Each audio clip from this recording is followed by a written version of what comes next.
Economic Democracy by Major C. H. Douglas. Chapter 4, Part 2. A little consideration will at once suggest that this type of organization, carried out to its furthest limits, is pyramid control in its simplest form. And it is clear that successive grades or ranks, decreasing regularly in the number of units composing each grade until supreme power and composite function is reached and concentrated at the apex, are definitely characteristic of it. The next step is to split the functions of the higher ranks so that each unit therein becomes the head of a separate little pyramid, each of which as a whole furnishes the unit composing a larger pyramid. In every case, however, eventually concentralizing power and responsibility in one man, representing the power of finance and of control over the necessaries of life. Several points are to be noticed in the conditions produced by such an arrangement. Firstly, there is fundamental inequality of opportunity. The more any organization, whether of society as a whole or any of the various aspects of it, approaches this forum, the more certain it is that there cannot possibly be any relation between merit and reward. It is, for instance, absurd to assume that there is only one possible head for each railway company, government department, or great industrial undertaking. There is no doubt whatever that the intrigue, which is a commonplace in such undertakings, has its roots almost entirely in this cause, and contributes in no small degree to their notorious inefficiency. Another objection, which becomes increasingly important as the concentration proceeds, is the divorce between power and detailed knowledge. This difficulty is recognized in the appointment of official and unofficial intelligence departments, which, of course, are in themselves the source of further abuses.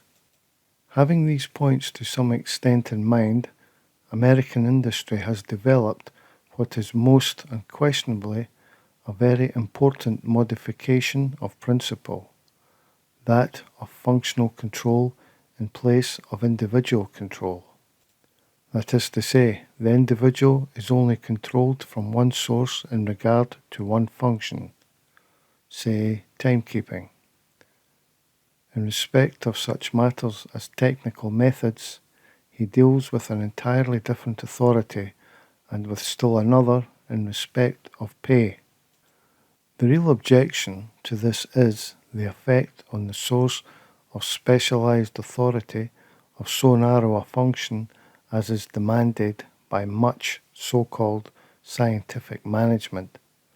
But there is very little doubt that the underlying idea does contain the germ of an industrial system which would be in the highest degree efficient if its psychological difficulties could be removed.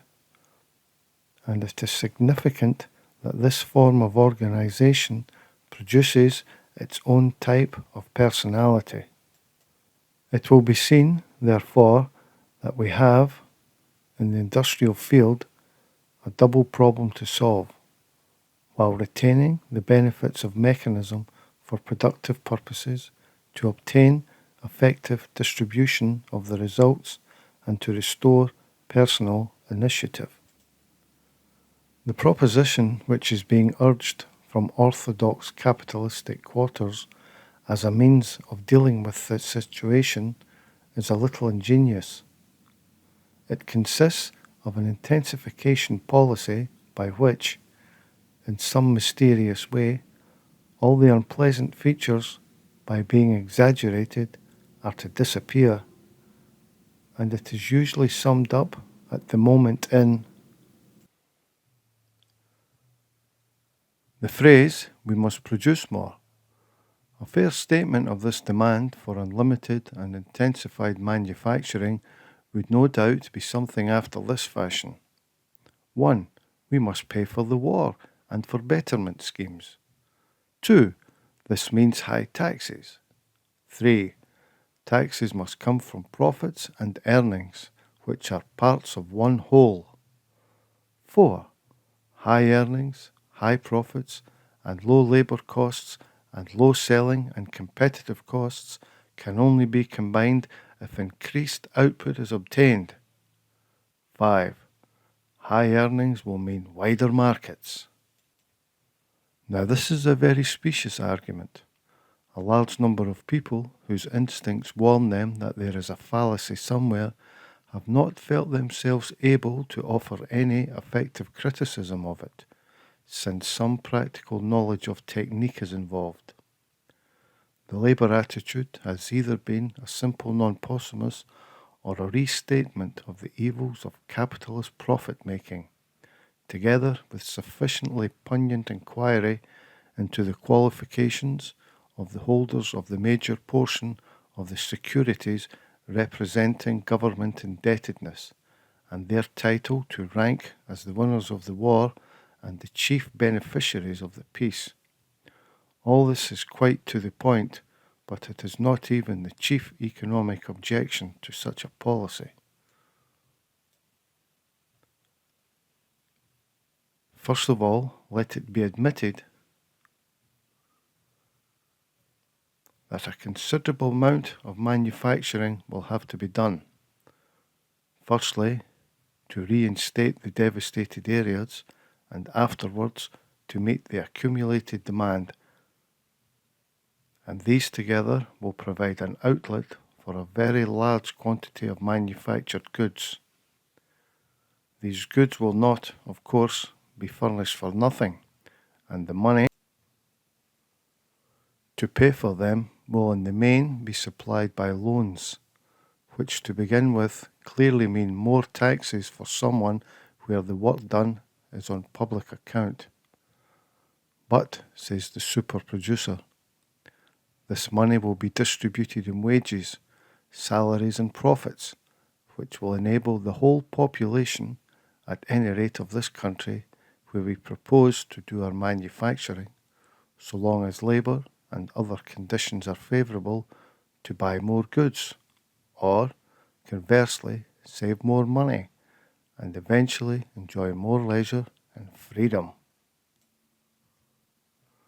Let us give to this statement the attention it deserves, because on it hangs the fate of a whole economic system. If it is true as it stands, then, the whole system which stands behind it, the fight for markets, the cartels, trusts and combines, and the other machinery of competitive trade are justified at any rate by national self-interest. In order then to make this analysis, it is unavoidable that we should enter into some detail with regards to the accountancy of manufacturing, not forgetting that the unequal distribution of wealth is an initial restriction on the free sale of commodities, and that in consequence what we are aiming at, in order to meet the final contention of the argument, is not an expansion of figures, but an equalisation of real purchasing power. Now, purchasing power is the amount of goods of the description desired which can be bought with the sum of money available, and it is clearly a function of price. It is a widely spread delusion that price is simply a question of supply and demand, whereas, of course, the upper limit of price only is thus governed, the lower limit, which under free competition would be the ruling limit, being fixed by cost plus the minimum profit, which will provide a financial inducement to produce. It is important to bear this in mind because it is frequently assumed that a mere glut of goods will bring down prices, quite irrespective of any intrinsic economy involved in large-scale production. Unless these goods are all absorbed, the result may be exactly opposite, since deterioration must go into succeeding costs. Cost is the accumulation of past spendings over an indefinite period, whereas cash price requires a purchasing power effective at the moment of purchase. Where competition is restricted by trusts, price is cost plus whatever profit the trust considers it politic to charge.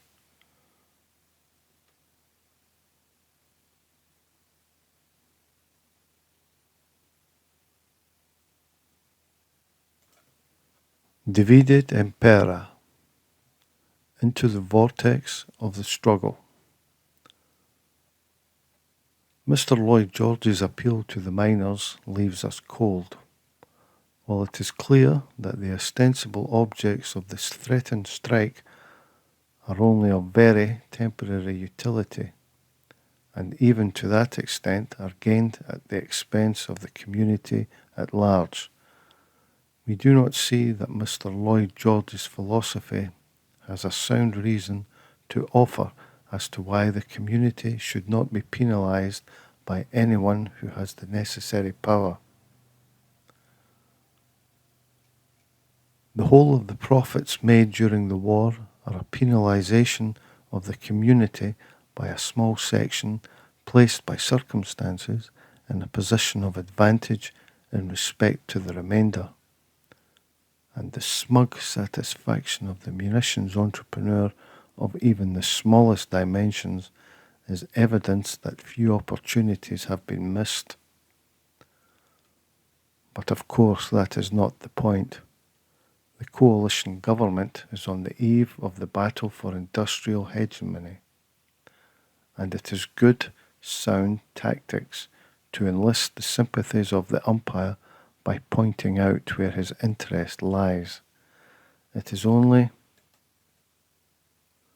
another variant of the simple but ever effective policy of the Roman Empire, divide et impera. Probably Mr. Smiley, who is not exactly meat for babes, has his own strategy, but the use made of the comparatively long strike notice given in prejudicing the case before it is tried will clearly strengthen the hands of the extremists in future struggles. The disadvantages of a policy based on the principle of the balance of power are not less in industry than they are in politics, and they are of the same character. Every temporary success only increases the difficulty of the next adjustment, a process which culminates in the catastrophic fall of the whole edifice so laboriously built up. Into the vortex of the struggle has been precipitated in a tentative form the question of the national power supply, to which we made passing reference some weeks ago, and the conjunction is a confirmation of the view then suggested that the nationalisation and utilisation of power, the administration of coal mining and the organisation of transport are different aspects of one problem, and that no sound progress can be made in respect to any section of it until the economic foundation, which must underlie the new order, has been well and solidly laid. It must be obvious to any intelligent observer that the alarm raised against strikes in key industries is not unconnected with the development of various plans for their consolidation and control by a centralized authority. And quite apart from all questions of employers and employed, it is plain that should such schemes be attended with success from the point of view of their promoters, it is largely immaterial to the community whether the final victory rests with master or man. The power to dictate terms to the community under the existing economic system will quite unquestionably be resident in the centralized organization.